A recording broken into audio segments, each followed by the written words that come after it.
Goeienaand. Baie hartlik welkom hier by ons woordbreek, wat ons by mekaar kom hier op 8 Maart. Wat 'n wonderlike voorreg om vanaand saam te kuier en die woord in te delf en bietjie met mekaar te gesels rondom die koning van die konings, die skepper van die heelal, die liefling van ons hart en siel. Ek wil jou uitnooi om saam met my ons knie te buig en in diepe afhanklikheid en erkenning van wie hy is, om te vereer in gebed. Kom ons bid saam. Hemelse Vader, baie dankie vir hierdie goddelike voorreg om vanaand weer by mekaar te kom en skouer te skuur en hart te vryf rondom u woord, die openbaring van u woord, wie u is en wat u in en deur ons wil doen en bereik. Dankie vir die goddelike voorreg om vanaand in u teenwoordigheid te wees, want u het in ons kom woon en u het elke goddelike gesag van hemel en aarde deur ons sigbaar gemaak in u, Yeshua. Dankie vir die goddelike openbaring van wie u werklik is, van hoe u werklik oor ons voel en wat u in en deur elkeen van ons wil doen en bereik. Ons gebed vanaand as bruid, as seuns en dogters van Jahwe, die allerhoogste koning van die konings is, dat u in en deur ons openbaar sal word en deur ons verheerlik sal word. Wanneer ons dus vanaand bid, soos in die hemel, so ook in ons, laat u koninkryk kom, dan weet ek, Here, die heerlikheid van die majesteit word geopenbaar deur u wat Gees is, Ruach HaKodesh, in elkeen van ons. Dankie vir die wonderlike voorreg om vanaand te kan bely dat dit nie ons is nie, maar u, dat dit net oor u gaan, nie oor ons nie. Kom word verheerlik, Here, en mag die heerlikheid van die koningskap, van die majesteit, van die almag en van wie u werklik is, as bruidegom aan die bruid openbaar word. Ons eer u daarvoor in die mooiste naam ooit, die een wat ons liewer het as onsself en die een vir wie ons leef in volheid en in diepe afhanklikheid, Jesus Christus. Amen.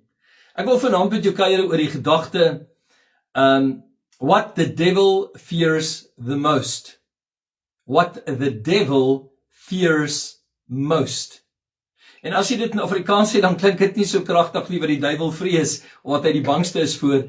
Dit klink net so bietjie meer intens, as ek dit in Engels sê. Nou julle weet, ek hou nie daarvan om oor die duiwel te praat nie, ek wil altyd tog graag eerder oor die liefling van my siel praat, omdat alles gaan oor hom, en wat hy in ons doen. En daarom, terwyl ek vanaand praat, wil ek heel eerstens vir Ruach HaKodesh, Heilige Gees vra, om vir elkeen 'n Damaskus openbaring te gee. Met ander woorde, dit wat Paulus op die pad van Damaskus beleef het, toe hy Jesus gesien en gehoor het, en in die volheid van Jesus se openbaring aan Paulus, het hy iets gedoen om dit te verdien? Nee. Wat was hy besig om te doen? Om Jesus te vervolg, die kerk, die bruid, om die seuns en die dogters van Jahwe, hulle wat op die weg gewandel het, skade aan te doen. Paulus het nie gevas en bid vir 'n greater revelation nie, hy was besig om Jesus te vervolg. Daarom het Jesus vir hom gesê, hoekom vervolg jy my? Met ander woorde, as ek en jy vanaand moet sê, Here, wat moet ons doen om te verdien dat u aan ons sal openbaar? Absoluut niks. Daar's niks wat jy kan doen nie, behalwe om vanaand te sê, Here, hier is ek, praat met my, openbaar u self aan my in die volheid van u heerlikheid. Moenie vanaand vra dat jy op 'n sekere plek eers moet kom om reg te wees vir hierdie openbaring nie, want niemand van ons kan ooit reg wees om Jesus te sien van aangesig tot aangesig nie. Inteendeel, my belewenis persoonlik in my studeerkamer jare gelede in 93, 94, dit was selfs 'n bietjie later, het ek 'n belewenis gehad van Jesus wat in my studeerkamer ingestap het. En ek kan jou vanaand beloof, you are not standing when that happens. Jy's plat op jou maag, met jou kop binne in die mat se fibers in, en jy smeek vir genade. Why? Because this holy, wonderful, glorious, powerful God, when he reveals himself, is just too much for this physical flesh and blood to handle in the state we think we are when we are acceptable. Inteendeel, hoe meer ons dink ons is reg om hom te ontmoet of die openbaring van wie hy is te sien, hoe minder is ons, want dit gaan absoluut oor afhanklikheid en nederigheid. If you're not humble, if you puffed up because of what you have achieved and now you are ready, this is not a university where you graduate to see God. No, you have to be like somebody in kindergarten. You have to come with innocence and a humble expectation of Him alone and not preset rules and ideas of how He should reveal Himself. Nou ek was nie reg vir daardie revelation nie. Hoekom nie? Want heel eerstens het ek gevoel ek sink in die mat in. Tweedens het ek ervaar dat hierdie heiligheid wat om my is, I couldn't handle it. Dit het my nie doodgedruk nie, but I couldn't handle it. En glo my, ek was nie in 'n sondige staat, ek was nie besig met goed wat ek nie moes doen nie, ek was voltyds in 'n gemeente pastoor gewees. Ek dank die Here dat die openbaring van wie hy is, niks te doen het met my en jou nie, maar alles te doen het met hom. So wat vrees die duiwel? Waarvoor is die duiwel so bang? Is die duiwel bang vir 'n kerk wat vas en bid en streef na heiligheid? Is dit waarvoor hy bang is? Is Satan vanaand bang vir 'n hoër geestelike openbaring van een of ander 'n hemelse perspektief wat ons 'n diep ervaring gee van onsself en van God? Of gaan dit vanaand bloot eenvoudig oor hierdie gedagte dat die vyand dit vrees, dat die kerk, die bruid, seuns en dogters van Jahwe wakker sal word? Die Engels sê fully awakened. Ek kan dit ongelukkig nie so mooi in Afrikaans sê nie. Heeltemal ontwaak, fully awakened. To what? To the unity and the union of Christ Jesus in us through Holy Spirit. That is the biggest revelation the church will ever experience on the planet Earth. Not another revival, not another Toronto, not another 1950, 60, 70, 80, 2000 revelation or revival. No, the revelation of Yeshua HaMashiach in the bride, in the believer, in the son and the daughter that serves him and seeks him with a full heart. Met ander woorde, the devil fears the awakening of the sons and daughters of the King of Kings, the Lord of Lords, Yahweh Elohim, Yeshua HaMashiach, Ruach HaKodesh. Ek wil vanaand sê, daar's genoeg preke al gepreek die laaste 6 eeue, kan ek dit sê, 7 eeue, in hierdie aanloop van die 1400s af tot die jaar 2000 waar ons is. Daar was genoeg preke gepreek oor the believer and what we should do and how hard we should work en die aanslag wat ons moet hê en die wapens wat ons moet hê en hoe ons onsself moet voorberei. Nee, daar's oorals genoeg gepreek oor dit, maar heeltemal te min van wie Jesus Christus in die gelowige is. Heeltemal te min is die fokus op hom. Die fokus is heeltemal te veel op my effort, my input, my ervaring, my belewenis, my teaching, my volgende woordskool, my volgende sertifikaat, my volgende diploma, en dit en dat. None of that brings deliverance. None of that brings healing. None of that brings the power and the presence of the Almighty. Dit gebeur nie deur boeke kennis nie. Dit gebeur nie deur studie ensovoorts nie. Dit kom deur 'n intense begeerte en 'n soeke dat Jesus alles en almal sal wees en dat hy die hoogste gesag het, die koning van alle konings, nie net van my lewe nie, maar elke liewe plek waar ek kom en myself bevind, dat ek hom altyd die hoogste eer gee, die heilige aanbidding gee wat hom toekom en sy heerlikheid soek bo my eie eer en eie verheerliking.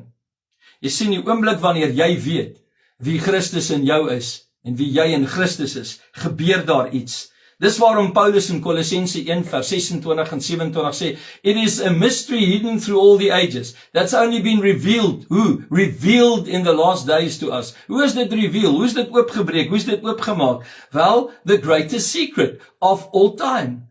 En die vyand hou mense weg. Hulle kry dit nie gesnap nie, hulle kry dit nie gesien nie, hulle begin in Jesus en eindig in die vlees, hulle begin in Christus en eindig in werke, hulle begin in geloof en eindig in positiewe denke, hulle begin in Jesus het alles volbring en eindig wat ek moet doen om in die hemel te kom. As iemand nog preek wat jy moet doen om in die hemel te kom, he has absolutely no clue who Christ in us is. Want as Jesus sê, hy is die weg, dan is die bepalende faktor nie ek wat die weg moet uitkap en 'n teerpad moet lê en 'n konstruksiemaatskappy moet hire om my te help ons hierdie pad hemel toe kan bou nie. Hy is die weg.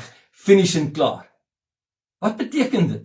Ek glo dat die volle, volmaakte, goddelike, perfekte antwoord van die hemel, wat van die Vader afgekom het na die mens toe, Yeshua is. There is no human effort needed to make it better, to make it more powerful, to make it more effective, to make it more godly, to make it more holy. No human effort is needed. The only human effort that ever was needed was Jesus himself when he was fully man, fully flesh, fully in carnality, manly desires and needs. God het homself kom beperk in die vleeslikheid van menslikheid en hy het in die volheid van sy heerlikheid die vlees oorwin. Anders kon hy nie die volmaakte offer en lam gewees het op Golgotha nie. Ons is op pad soontoe. Ons is op dag 20 van ons gemeente vas. Daar's 20 dae oor vir Jesus op 'n donkie 2000 jaar terug in Jerusalem so inry en dan die bruid kom vrymaak van die heerlike goddelike antwoord wat perfek is en volmaak is.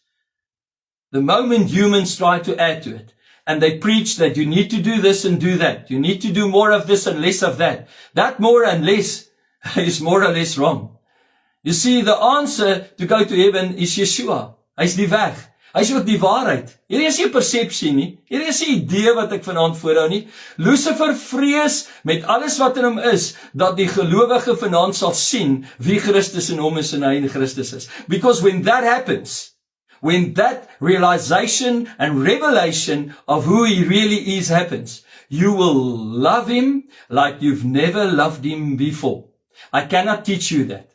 I cannot put you through a Bible school to make you love him. I cannot pray for you to love him. I cannot fast on your behalf to love him. I cannot preach better sermons for you to love him. That love is worked by the Spirit. En daarom dan as iemand begin bid, Jesus, help ons om u lief te hê soos wat u ons het, dan weet jy, hulle het die revelation. Dan begin jy hoor, hulle het daai begeerte, daai behoefte om die volheid van sy heerlikheid in hulle te sien gemanifesteer word en geopenbaar word. Suddenly we're not on the foreground anymore. He is. We're in the background. It's all about him. He receives all the glory. Daarom dan, as iemand in Christus is hy waarlik vry. Daarom dan, as iemand in Jesus is daar nie meer veroordeling nie. Daarom dan, as iemand in Jesus wandel, dan is hy tot alles in staat, deur Jesus, wat die bron en die krag is. Daarom dan, wanneer jy bid, is dit nie meer 'n versoek en 'n gesmeek nie. Dis 'n belydenis van autoriteit. Dis die volgende punt waarby ek gaan uitkom, wat jy as gelowige maak, wanneer jy in gebed is. Want dan begin jy bid met die hemel as die finale autoriteit. Jy sien, wanneer ek nog die hemele nader en hoop dat God my gebed sal verhoor en my genadiglik sal antwoord, I'm still not in the revelation and the fullness of who Jesus is. Maar wanneer ek in die volheid van wie Jesus is, begin praat en bid en ek verklaar, jy is genees. Not me. I don't have the power to heal a fly. I don't have the power to bring a cockroach back to life. But I know him who can resurrect the whole of humanity in 1 second by the power he holds over life and death. En dis Jesus. Hy's die waarheid. Hy's nie 'n persepsie nie. Hy's nie 'n idee nie. Hy's nie iets wat ek moet preek nie. It's a revelation only the Holy Spirit can give you. But once that happens, there is something that breaks open. Suddenly, Christ is not on the outside anymore. Suddenly, I'm not preaching van 'n God wat nader kan kom in ons en ons wat verder kan beweeg nie, maar skielik is die openbaring van die lewe van Christus in my lewe 'n realiteit. It's not far-fetched. It's not something I am hoping to achieve one day. I am in him now and he is in me. Ek's nou amper 58 jaar oud. En vir 58 jaar het diegene wat van my ma en pa wat binne in my is, sekere goed in my liggaam gedoen dat ek soos my ma en pa lyk en optree. It doesn't matter how old I get or how young I am, those genes, that DNA is in me. I don't have to do anything for that DNA to become manifested. It happens naturally. Why? Because that DNA is in me. Jy sien, die oomblik wanneer die gelowige in Christus begin leef en hy nie meer leef vanuit 'n vreespersepsie waarin hy hoop hy gaan die hemel haal, waarin hy hoop God gaan hom antwoord, waarin hy hoop God gaan hom genadig wees, waarin hy hoop die Here gaan hom vergewe, waarin hy of sy hoop dat hulle finaal in God se autoriteit sal beweeg. You get the realization the moment the Holy Spirit reveals Christ in you in His fullness. And Satan fears that with every single bit of anxiety there could exist in hell itself. Why? Because when Christ is revealed in His fullness and in His glory, and His kingdom comes where those people that are sold out to Him walks, manifestations, supernatural occurrences and miracles happen far above what we can think or pray, because we serve an unlimited, infinite God. God is nie vanaand beperk deur my geloof nie. God is nie beperk deur my heiligheid nie. God is nie beperk deur hoeveel keer ek kerk toe gaan en Bybel lees en bid nie. He is not limited by any of those. All He wants me to do is allow Him to manifest Himself through me. En dit kan net gebeur as ek minder word en hy meer. Dit kan net gebeur as ek besef wie hy is. Want wat gebeur nou? Ewe skielik begin ek wandel in autoriteit. Ek het nie titels nodig, ek het nie erkenning nodig, ek het nie 'n well done nodig, ek het nie fantasties mooi nodig nie. I'm walking in the authority where I'm nothing and He's everything. I'm less and He's more. I died and He lives. I'm resurrected in that power by the same Spirit that rose and resurrected Him from the death, works in me now. Nou jy sal hoor ek praat baie Engels, want ek probeer soveel as moontlik van die waarheid uitkry. As ek net Afrikaans praat, gaan net die Suid-Afrikaners, 'n paar ouens in België en dalk een of twee Hollanders verstaan wat ek sê en al die expats wat in die ander lande sit. I'm trying to bring this in a language that will be available to every single person. I cannot waste time anymore to limit it to one language. Luckily, praise God, English is a language most people understand and most people follow. Whether I speak like an American or whether I speak like somebody in Australia, it doesn't matter. English is English and you can follow it and you can understand it. And Christ is exactly the same. When He reveals Himself, it's like a language everybody understands. Suddenly, people love Him. They don't even have to be introduced. They don't even have to be told the whole story from Genesis to Revelation. Something happens when the truth is revealed. It breaks you free from expectation to live a life where you need to work very hard to impress Him. It makes you a son. God is not looking for servants. He's not looking for people tonight that will serve Him. He's looking for sons and daughters. Dis wat Romeine 8 sê. God is, die hele skepping wag met reikhalsende verlange na die openbarmaking van die seuns en die dogters van God, sy bruid. That's what the whole of humanity and the whole earth is really waiting on. Not servants.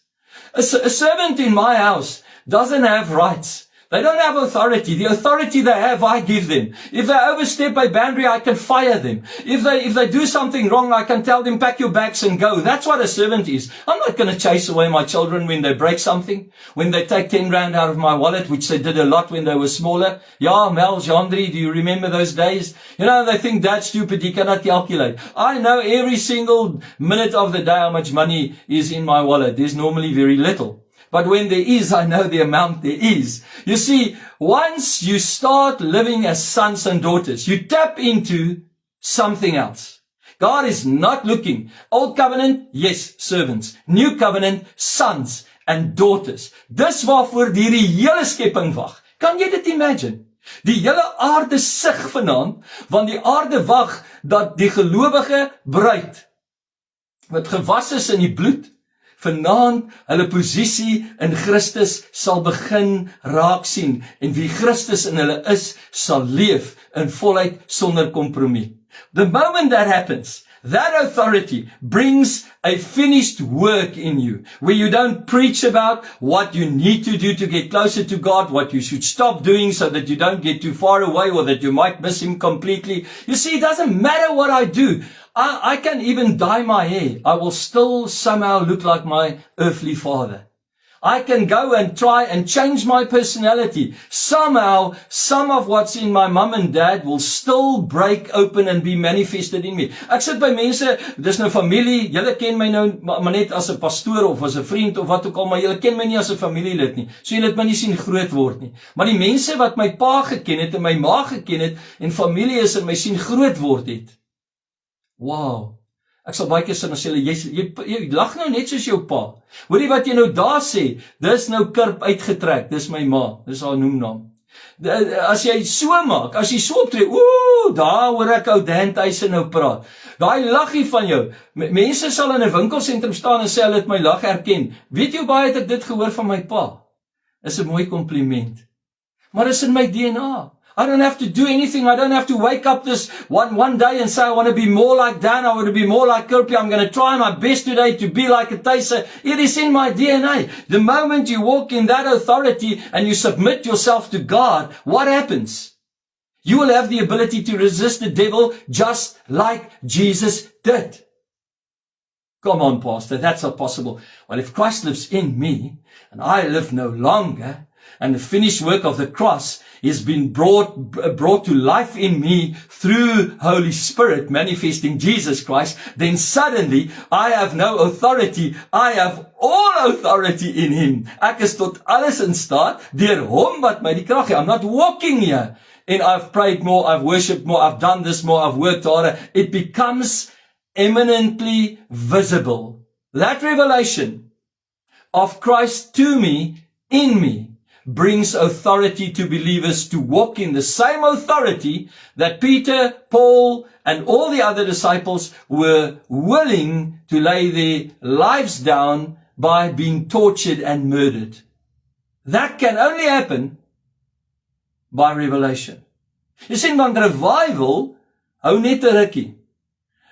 Hoeveel van julle was al deel van 'n revival? Ek kan 2 hande opsteek, want ek het al wat 'n kerk is gesoek toe ek jonger was, waar daar krag is en power is. En ek het deur 'n hele paar revivals gegaan myself, waar die krag van die Here so gemanifest was dat ek geval het en in tale begin praat het. En dan hou dit so 2 weke as jy terug is in die skool tot iemand 'n vuile grappie vertel en ag, jy voel nie so offensive nie en vir jouself kom kry, lag jy ook maar so half, jy weet dat hulle nou nie sal sien nie, want dit is amper soos nie hervormde kerk. Jy mag dans, maar net nie laat hulle sien jy geniet dit nie, so dans met 'n lorsgesig, maar net nie smile terwyl jy dans nie. So dan lag jy maar so half in die mou in en jy maak of jy nou nie vir die grap lag dat hulle dit sien nie. Want jy sien die revival anointing gaan weg. Hy bly nie op jou nie, net soos op Moses. Hy verlaat jou. Wie van julle wat vanaand na hierdie woordbreek luister, kan vir my sê, in 1986 het daar 'n revival uitgebreek. Die hare op jou arms het regop gestaan, jou tande was witter, jou oë was blouer as hulle blou is, jou hare het pragtig gelyk en dit lyk vandag nog presies so. Jy leef in daai 100% hoendervleis revival. Revival goes away. It comes and goes. Dis net soos 'n goeie mode. Goeie mode comes and goes. There's people here that are old enough to have gone through the cycle of fashion twice or even 3 times, because fashion has a way to repeat itself every 30 to 40 years, depending on how wake-up people are. You see, we don't need another revival. We need the revelation of Jesus Christ, which will never ever change and go back to the old days of having the anointing. The anointing in you will be permanent. The holiness of Him in you will be permanent. The glory of Him in you will be permanent. Why? Not because of me. Because of Him. Want Jesus is nie vandag heilig en môre nie. Jesus is nie vandag gesalf en môre nie. Jesus het nie vandag gesag oor siekte en môre nie. Hy's gister, vandag en môre en in alle ewigheid, Alpha, Omega, begin, einde. He is the same always. And if that is the truth, which it is, that truth is in me now. Daarom is Jesus die weg, die waarheid en die lewe. Jy sien die lewe van Christus oor die duiwel moet vlug. Hy het nie 'n keuse nie. Die oomblik waar God homself openbaar en ek in God is en God in my en ek my aan hom onderwerp en ek hom vertrou om homself in my en deur my te wees sonder om hom te weerhou of te onderdruk. Ja, sonder om hom te weerhou of hom te onderdruk. Jaag Satan kilometers van jou af weg.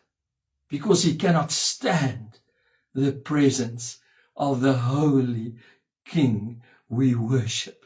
He cannot. He cannot. And if that is the truth in you and me, he cannot stand that. He will try and make you slip. He will let people gossip against you. He will spread lies, rumors. He will attack you financially. He will burden you. He will make your body sick. He will try every single thing so that you will look away from who Christ is in you and you in him. He wants you to be in the flesh. Because if you're in the flesh, he will destroy you. But thank you, Jesus, that when you came in the flesh, you destroyed the stench of death, die krag van sonde het u finaal oorwin. Ons hoef nie vanaand 'n battle te hê met die duiwel nie. Ek dink soms weet gelowiges, hulle het nie idee van die autoriteit van Christus in hulle nie. Jy sien, die oomblik as ek myself aan Jesus onderwerp het, en hy begin in vryheid deur my lewe en homself openbaar, it's not negotiable. He will be manifested. It is not a struggle to become. He will be manifested. It brings absolute freedom. Hallelujah. Dit bring soveel vryheid, dat jy in jou hele lewe nooit ooit weer gebonde sal voel, geworry sal voel, verdruk sal voel, benoud sal voel, bang sal voel nie, want die vrede wat alle verstand te bowe gaan, bly nou in jou. You cannot become better equipped ever on this planet than that. Iemand wat nog preek oor die wapenrusting, en ek wens ek kan weer oor die wapenrusting preek, ek het 'n 6 weke preek gegee oor dit, wat alles net gegaan het oor Jesus. Dit het alles, van die helmet af reg deur tot by jou voete, het ek die simboliek uitgebring, van Genesis tot Openbaring. Onthou julle dit, amper sê ek nou woord en lewe, Charisma gemeente, onthou julle dit, ek is so jammer ons het dit nie opgeneem nie. Wat het dit oor gegaan? My posisie in Christus. Wie Christus is. Die duiwel is nie vanaand bang as jy kom en jy haal die skrif aan en jy ken maar nie die skrif nie. Lucifer ken die skrif, die geskrewe woord, beter as die beste gelowige op aarde. Hy het nie gestrompel oor woorde toe hy woord aangehaal het en hy Jesus en vir Adam en Eva julle in die begin versoek het nie. Hy het woord aangehaal. En onthou julle dat hy vir die mens gesê het, julle in die begin, is dit so, dat as julle van hierdie boom eet, julle sal sterwe en nie soos God sal wees nie. Weet jy wat is die joke van hierdie hele versoeking daar in Genesis? They were already like God. They already had all the power and the infiniteness never to die because they didn't know sin. They would have never grown old. Want sonde bring die dood. Net sonde, niks anders nie. Adam en Eva sou nie gesterf het nie, period. They were just like God. But he dangled a carrot in front of them, telling them they were going to have more power. This revelation or this revival that's going to come is going to elevate you to a next level in your Christian walk. The next level was brought by Jesus Christ, and no other level will ever be introduced on this planet except the revelation of Christ in the sons and daughters of the Utmost High, revealed by the Holy Spirit. Jy sien, hierdie autoriteit maak dat wanneer ek in daardie gesag loop, die duiwel, he is terrified of that. He's not terrified of you when you quote scripture. Listen to me, I'm not putting the word down. I'm saying, I know people that know the word, soos die skrifgeleerdes, soos die Sadduceërs, soos die Fariseërs. Yet when Jesus stood right in front of them, they didn't realize who he was. He wasn't their Messiah. They were looking for something else. I know people that can quote scriptures more than I know. And we're reading through this word together to study it so that the Holy Spirit will bring it alive. That he will bring the word with a capital letter alive, Christ in us. But yet they don't know Jesus. So the devil knows that. You can quote scripture left, right, and center. There are preachers that quote scripture and a demon won't go out. He will sit. And then you get people that will fast and that demon will still sit. It will even attack them. You see, because the authority of the believer is not the believer. The authority of the believer is who is in the believer. As jy vanaand 'n polisieman in formele drag sien, en jy weet nie hy's 'n polisieman nie, of 'n verkeerskonstabel in formele drag sien, en jy weet nie hy's 'n verkeerskonstabel nie, en hy het nie sy badge, sy FBI badge, of sy polisie badge, of sy wat ook al badge of nommer by hom nie. Would you listen to him if he tries to pull you off when you are driving? No, you won't. You will run him over. You'll think it's somebody hijacking you. Exactly how Lucifer works. If he can get you in the flesh, if he can get you in your service, meaning that you are not clothed with Christ, he will strip you naked. Yes, he will. He will demolish you.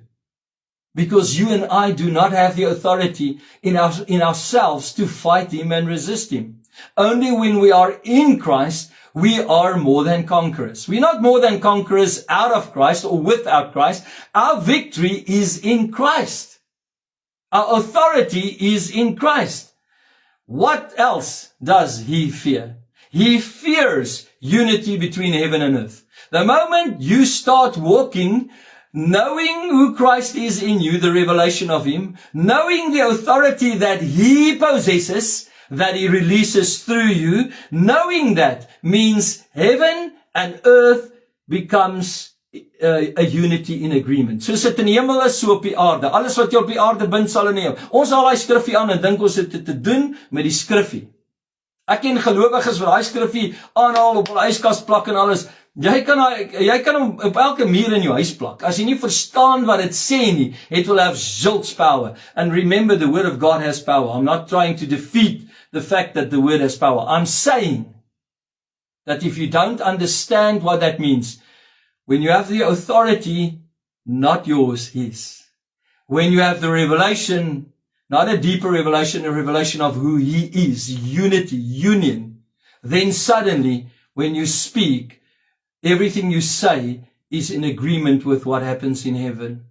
Can you imagine Jesus doing one miracle out of just himself? He never did anything if he didn't agree with the Father. If he wanted to go to Lazarus' grave and he was grieving, he was crying, he was devastated as a human, and Father says, wait, you're not going now. Jesus agreed and you waited. How many times, how often do we seek the popularity of man, the slap on the back, the golden star, the well done from people? We are not here to be acknowledged by people. We are here to be acknowledged by him. And when he acknowledges us, listen to me, church, the enemy surely acknowledges us. He sees when somebody walks in Christ and not in his own authority. He sees when somebody speaks and declares from a position where Christ is the authority and not the believer.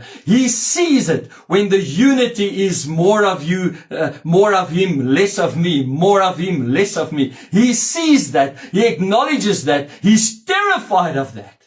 Do not quote the scripture, I pray that, Lord, that the things that happen in heaven will happen here now. Declare it from the authority that you are already seated in heavenly places with Christ Jesus. I'm not on my way to heaven. I'm already in heaven. Why? If Jesus is all over and he's sitting on the right-hand side of the Father and the Holy Spirit reveals him to me in me, and they come and they make a holy temple house that they fill here, then surely heaven is already in me. I'm just extending heaven by laying down this body and throwing it in a hole so that I can be released, the real Mervyn in Christ and Christ in me, be released in full authority. You see, believers were never called to have their own identity, because when this happens, oh hallelujah, when this happens, your identity is not formed by the badge you carry like a policeman, because the moment you take the uniform off and you take the badge away, the authority is gone. No, my true identity that I discover by revelation of the Holy Spirit of who Christ is in me is now the real revelation that I'm a son. I'm not a servant. I'm not somebody sitting in a house or working in a house that has to please someone. My life now is not a life where I try to get God's attention so that He can be pleased with me when I do things that He likes. I live now in Him, honoring Him, making Him the highest authority, and by doing that, the revelation of my true identity is revealed as a son and a daughter of the Most High. I don't walk around with a badge giving me authority. That's why I so often tell the people in my church, don't worry about my title. Don't worry about the pastor title. Now, some people will abuse that and do it because they want to humiliate you and speak to you on a level where they can tell you what to do or where to go. I don't need a title. You don't need a title. It's not your title that's going to heal people. It's not your title that's going to show your true identity. It's not a title that's going to show and reveal who you really are. It's Christ in you. You're a son because of what He did, not because of what you and I did. Otherwise, we don't need Calvary.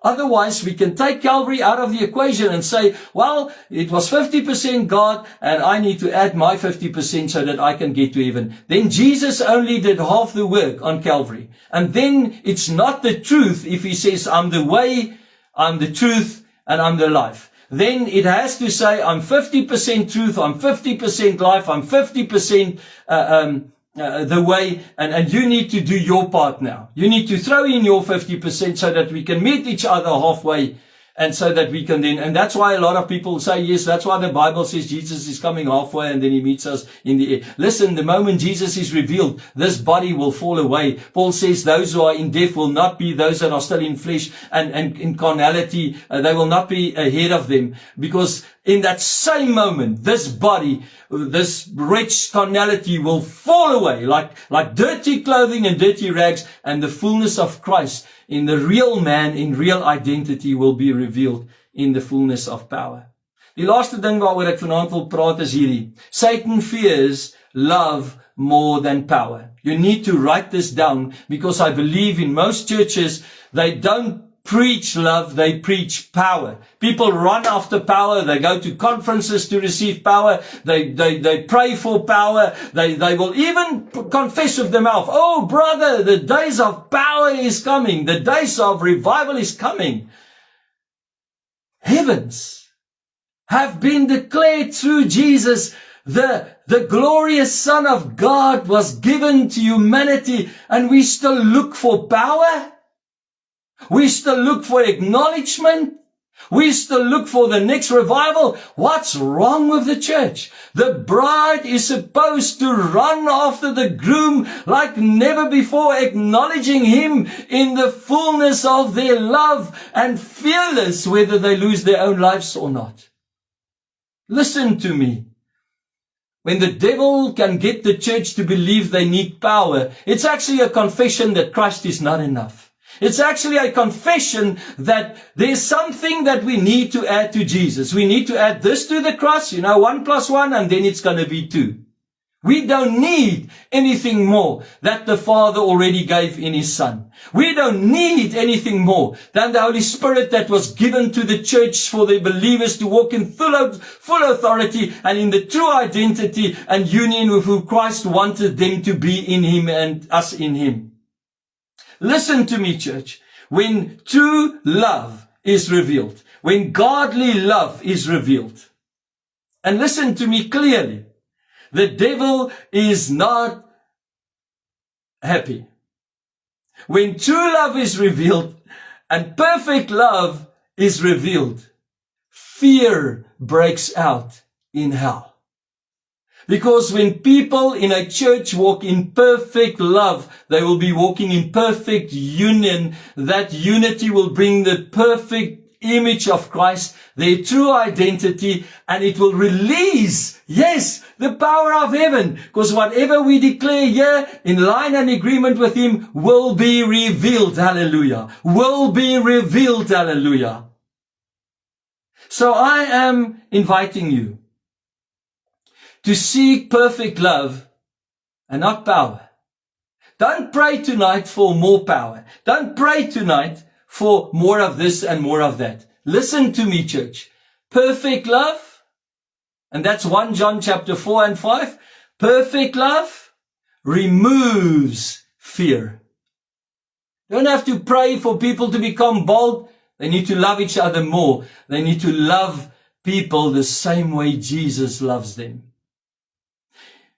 Daarom sê die enigste wet, die royal law van die hemel, die wet wat Jesus maak, jy moet die Here jou God lief hê met jou hele hart, jou hele siel en jou hele verstand, en jou naaste soos jouself. You see, when Christ is revealed in me, I suddenly realize how much I'm loved.